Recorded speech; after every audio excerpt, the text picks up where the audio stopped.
शिकायतें तो सबको हैं ज़िंदगी से, पर जो जीना जानते हैं वह शिकायत नहीं करते। ये एक सच्चाई है और आज की कहानी एक अलग सी कहानी है और बड़ी बेहतरीन कहानी है, क्योंकि इसको सुनने के बाद में आप एक चीज़ ज़रूर समझ जाएंगे कि ज़िंदगी में कोई ऐसा काम नहीं है जो आप नहीं कर सकते। अगर आपके दिमाग में पॉजिटिविटी हो, सोच में पॉजिटिविटी हो, काम जब कर रहे हो उसमें पॉजिटिविटी हो, तो नतीजा पॉजिटिव होगा। तो ये कहानी एक राजा की है। बहुत बढ़िया राजा था। उस राज्य में सब कहते थे राजा हो तो ऐसा, पूजा करते थे उसकी एक प्रतिमा अपने अपने अंदर मंदिर में लगाते थे। राजा बहुत खूबसूरत तो नहीं था, क्योंकि राजा की एक आंख नहीं थी और राजा का एक पैर नहीं था, पर राजा अपनी तरफ से सब कुछ करता था। राजा एक दिन अपने महल में गुजरता है। गुजरते हुए उस इलाके में जाता है जहाँ पर एक लंबे से कॉरिडोर में, एक लंबी सी एरिया में पेंटिंग लगी हुई थी, जितने उनके पूर्वज और राजा रहे।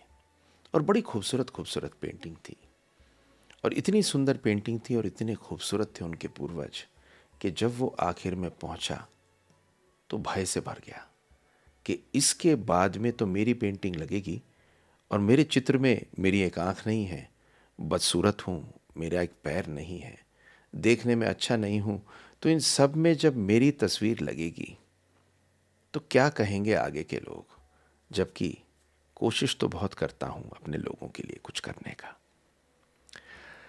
बड़ी अजीब सी चीज़ थी। तो उसने सोचा कि ये चित्र जो है, ये पेंटिंग जो है, अपने जीते जी बनवा लूँ, क्योंकि मेरे बाद में क्या बने ये मुझे पता नहीं, लेकिन अच्छा तो नहीं बनेगा। राजा को लगा कि पेंटिंग सुंदर हो और उसके अंदर बहुत खूबसूरत सी पेंटिंग हो, तो उसने ऐलान कराया कि मैं चाहता हूँ मेरी एक पेंटिंग बनाई जाए, पर उस पेंटिंग में मैं खूबसूरत लगूं। बड़े बड़े चित्रकार आए, हाथ जोड़े, चरण छुए, बोले हमारे बस की नहीं, या हम अभी नहीं बना सकते, बाद में बनाएंगे। क्योंकि हर आदमी को डर ये था कि पेंटिंग खराब बन गई और राजा नाराज हो गया तो कोई मिलेगा तो कोई इनाम नहीं, शायद नुकसान ही ना हो जाए और कहीं जान से या किसी और चीज़ से हाथ ना खो बैठे। खैर, बहुत टाइम तक हुआ कि बहुत बड़ा इनाम मिलेगा अगर ऐसी पेंटिंग बनी जिसमें राजा खूबसूरत लगे। एक नौजवान आया, उसने कहा मैं आपकी पेंटिंग बनाऊंगा।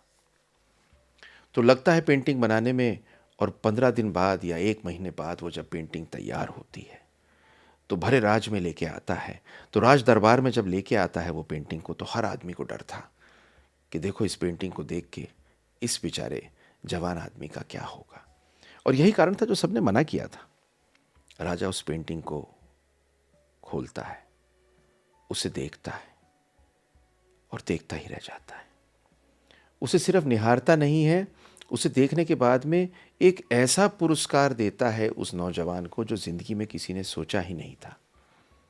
एक अपने इलाके का, अपने देश का एक छोटा सा राज्य। ये देख के दुनिया परेशान हो जाती है और देखना चाहती है इस पेंटिंग में है क्या। तो जब देखते हैं तो पता क्या निकलता है, एक घोड़ा जो दौड़ता जा रहा है, उस पर राजा बैठा है। राजा के हाथ में एक तीर कमान है और राजा तीर से एक निशाना लगा रहा है। तो जो पैर नहीं था वो उस साइड था जिस साइड पर घोड़े पे दिखना नहीं था, और एक आंख तो बंद थी क्योंकि तीर से निशाना लगा रहा था। इस सुंदर पेंटिंग को देख के, शायद जितनी पेंटिंग लगी हुई थी वहाँ पर उस महल में, उस लंबे से गलियारे में, वहाँ पर सबसे सुंदर पेंटिंग शायद महाराज की लगती। सच तो ये है कि इस ज़िंदगी में जब भी आप सकारात्मक, पॉजिटिव, ठीक सोच के और कोई भी चीज़ का चित्रण अपने दिमाग में ठीक करेंगे, तभी उसका चित्रण कागज़ पे अच्छा होगा। अपने दिमाग को पॉजिटिव रखिए। दुनिया बहुत प्यारी है भगवान की दी हुई।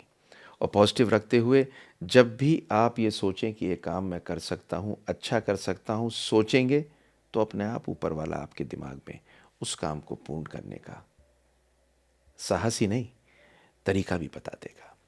बहुत अच्छी लगी मुझे ये स्टोरी आपको बताने में, क्योंकि अगर आप खुश होते हैं तो अच्छा लगता है। ऐसी स्टोरी को शेयर ज़रूर कर दीजिए, क्योंकि दूसरा आदमी भी सुन के इससे कुछ फ़ायदा तो नहीं कहूँगा, खुशी पा सके और शायद कुछ इंस्पिरेशन मिल जाए। Thank you very much. देखते रहिए मेरी अगली स्टोरी। इस संडे को स्टोरी को देखने के बाद मैं बस एंड में यही कहूँगा, अपना ख्याल रखिए, अपना ध्यान रखिए, सलामत रहिए और हमेशा जो ऊपर वाले ने दिया है उसका शुक्रिया अदा करिए।